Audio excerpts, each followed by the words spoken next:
Hey guys, I'm back and today I'm going to be doing the $1,000 fantasy basket kind of tag that went around a long time ago. It was started by Emily Noel, so I will link her video and channel in the description box below.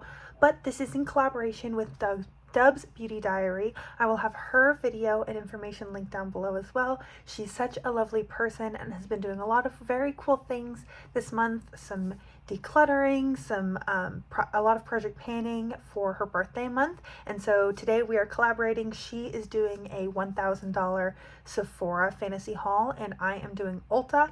And so without further ado, make sure to go check out her video after this one and let's hop straight into this fantasy basket. So first, I kind of went by brand rather than starting with new arrivals. When I was putting together this Ulta basket, I went shop and then I hit brands and then I scrolled in order of like alphabetical order and just clicked on brands that I knew I had some sort of interest in. So they're hopefully going to be grouped together by brand. Starting with Anastasia Beverly Hills, if I had $1,000 to spend, I would invest in some brow products. So I have their Ombre Effect Long Wearing Brow Powder Duo and their Clear Brow Gel Medium Hold. And I grabbed the mini just because I feel like products like brow gels get gross by the time you could use up a full size anyways, so I tend to go for minis as well. I have really enjoyed using powder products in my brows. I'm using a pomade right now because I'm panning it, but for a while I was using an eyeshadow that's a really good color for me in my brows and I really enjoyed it. So I think when I'm done with my pomade, I'll switch to a brow powder. I'm just deciding which one I want to use. And then I do like having a gel just for lower makeup days or days where my brows just aren't cooperating. The other thing that really kind of interested me, it's less practical, but it's the Novu eyeshadow palette. There's just something so pretty about this palette. There's some beautiful like shifty shades. The color story I just find really compelling. I don't know how practical it is for everyday use. You've got like this lilac color, an olive green, and then these two like very warm mattes. So I don't know if it's practical, but frankly, I just could not resist adding it to my cart because I thought that it just, every time I go into Sephora, I swatch it and I admire it and then I walk away. And if I had an $1,000 Ulta gift card that I had to use all in one, like go, this would be it. Next, I added the Buxom Full On Plumping Lip Cream in the shade Hot Toddy. This is my favorite shade in my favorite formula. I'm out of it. I panned it last year and I just couldn't not include it. So there's going to be a couple things that are favorites that I would get as like a backup or something that I used up but I really loved, and then there's some things that just kind of interest me, and this is something that I know I love and I just couldn't do without. Then from Charlotte Tilbury, the only thing that has ever really intrigued me is their airbrush flawless finish setting powder, which probably sounds silly because this was like kind of all the rage a while ago and they've got new products that are all hyped up, but this is the only one that I really am curious about, and frankly it's $48, and that is a lot of money to spend on a pressed powder for me, considering I go through them way faster than loose powders. And so I tend to get this one from Olay that I really like. This would be a big step up for almost $50 for a powder, but in this fantasy world where I can kind of buy whatever I want, I would want to pick it up. Then the next one is just one that, again, I go up and I swatch and I admire it and then I walk away. ColourPop Super Shock Shadow in the shade Ritz. I've always been turned off of buying these because I know that they are kind of creamy and they will expire. So for this kind of thought experiment, I was like, why not get one? First of all, it's only $7. It's not going to break the bank in this project, this video, and it's just so pretty. And I thought about being like, well, it's supposed to be a dupe for Urban Decay Space Cowboy, but frankly I think I want this one, so I added that as well. Another product that I've been kind of lusting over and I might actually end up getting it someday is the Fenty Beauty by Rihanna Fly Pencil Longwear Pencil Eyeliner in the shade See About It, which is this beautiful bright blue. I have a bright blue eyeliner right now, but it's really old and very hard to use. So there something is very alluring about this, but I also don't want to buy it and then let that get really old and not use it. So I go back and forth, but this is something that's definitely on my radar. I added a few things from Good Molecules. The first one is their Clarifying Cleanse Bar, which is my favorite cleanser. I used one up and I started a second one. It's just a really good cleansing bar. I also use it to clean my brushes and my beauty blender or beauty sponge. So I really enjoyed this one. Frankly, I'd probably buy like 5 of these. Like once I get to the end, whatever leftover money I have to the $1,000, I'll just buy more of these. And then because I really enjoyed that, I thought that I would add a couple other things. I just went through and saw what struck my fancy. They have a Sheer Mineral Sunscreen SPF 30. I thought I'd try that. And then they have an ultra hydrating face oil, which I thought might be good. My favorite moisturizer is not sold at Ulta, or else that would be included because Youth to the People is, I think, Sephora exclusive. But so I thought, well, since I can't get that moisturizer, I thought a face oil would be a good fake investment. And then going back into makeup, I added this Hourglass Veiled Translucent Setting Powder.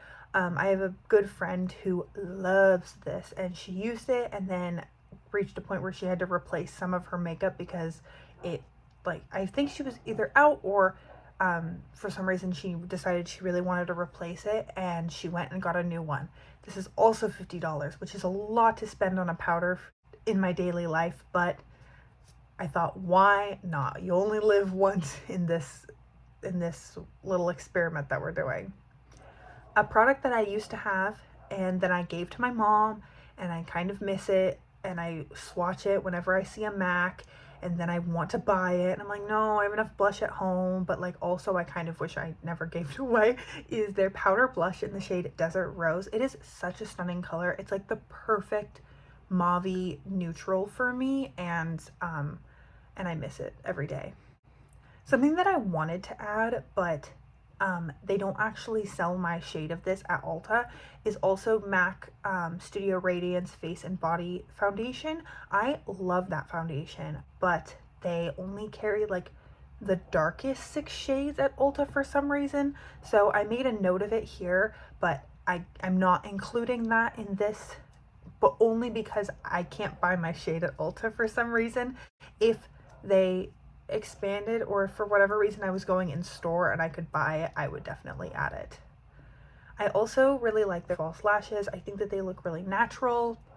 They have a super thin band and they're the easiest to apply that I've ever used. So I added their number 36 lashes, and I added their number 224 synthetic blending brush because every MAC brush that I've had has just been so easy to use. So I thought, why not throw a brush in there as well? Then we're moving into NARS. I actually put in 2. One is in my summer shade, which is Santa Fe, and one is in what I think would be my winter shade, same undertone, but like a couple shades up, and that is Patagonia. So these are each $52. That is a lot of money for foundation, but if I was going to be going and just spending to my little heart's content in a day, I would definitely buy a backup of one of the best foundations I've ever used. I also wanted to try their Soft Matte Complete Concealer. I really like the RMS Pot Cream Concealer. They don't sell RMS at Ulta from what I think. I checked. I'm pretty sure they don't. But I've always had my eye on this as like a spot concealer. Sometimes it's nice to be able to dip in with a little bit of a brush and then apply it lightly wherever you need coverage. So I picked a shade that I think might work for me, but I also wanted to add that. Another favorite that is very expensive and I have to reckon with it every time I want to repurchase it is the Ulla Henderson Banana Bright Illuminating Face Primer. This is another great one, and I have used one up. It's one of the very few products that I've just used up naturally without panning when it wasn't the only thing that I had. Like loose powder I usually use up without panning because I have one loose powder at a time, but I had multiple primers. I think I was panning a different primer and I still finished this up just because I loved it. Another thing that I added is the Proactive MD Adapalene Gel. This is the only acne treatment that has worked for me long term. Benzoyl peroxide and salicylic acid will work for like a couple of days and then my breakout will come back stronger for some reason. I don't understand. This works, and it's just, Adapalene is just exclusively what I use now for acne management. I threw in this Manuka Honey and Mafura Oil Hydration Hair Mask from Shea Moisture because I really like their products. And then I also threw in this Olivia Garden Curly Hair Wide Bristle Vented Brush because I've been trying to embrace my natural waves and curls. Right now my hair is not as curly as it can be, but I thought, you know, since I'm going through that right now, I wanted to throw both of those products in there to help me on that journey. Some things that just looked fun. ColourPop has these chrome liquid shadows that are these duochromes, so I threw 3 of them in here. I have the shades Supernova, Beetle, and Bliss. All of these looked so pretty, and they're only 12 bucks a piece, so I thought, you know what, why not? And at this point, I was kind of running out of things to add. I just didn't have anything else that I could think of, and aside from just scrolling through like every single product and looking for something to want, I decided to go a little crazy, and I added 2 Pat McGrath palettes that looked interesting. The first is Mothership 5 Moonlit Seduction, and the other is Mothership 1 Subliminal. I was trying to decide which one I would buy in this hypothetical situation, and then I realized that I had more than enough money to throw them both in my cart, so I did. And I really, they're both really pretty. I don't think I'll ever buy a Pat McGrath palette. I just can't justify it for myself. In a world where I lose all of my eyeshadow and I have to start completely over, maybe I could justify buying one because it will be literally what I use every single day. But until that freak accident happens, I just can't justify $128. If I find one at like a Marshall's or a TJ Maxx, that thing is coming home with me. But for now, this is just going to be a part of my fantasy basket. So I have both of those. I thought one thing that I have contemplated buying over the years is the Too Faced Born This Way Super Coverage Multi-Use Concealer. And I thought, because I was just trying to find some things to round out this basket, I wanted to throw that in there as well. And I threw in a mascara. I've always really liked the L'Oreal Voluminous Lash Paradise mascara, so I threw one of those in there as well, just to round things out, to get a full face. I have almost a full face. The only thing I didn't get was bronzer or a highlighter, and that was just when I was going through, despite the fact that I do find some highlighters beautiful. Maybe if I had gone in with the thinking of I lost all of my makeup and this happened, maybe I would have gotten one of those, but I'm really happy with the bronzing and highlighting products that I currently have in my collection, and I just didn't feel the need to add more. So that brings my grand total to $943.93. But with tax, that would definitely be closer to $1,000. And you know, we can always throw in a couple more of those Good Molecules facial cleansing bars just to be safe. So that is everything that I picked out for this experiment process, whatever we want to call it.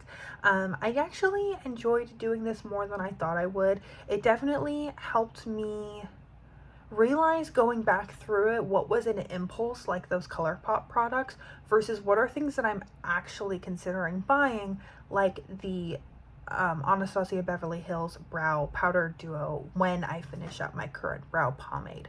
So that's good to know, kind of what things I actually may want to buy in the future and which ones I can very easily delete from this potential basket. So that is everything that I have for today's video. Thank you so much for joining me. I hope you are having an incredible, awesome day wherever you are, and that I get to see you in a future video. Thanks, guys.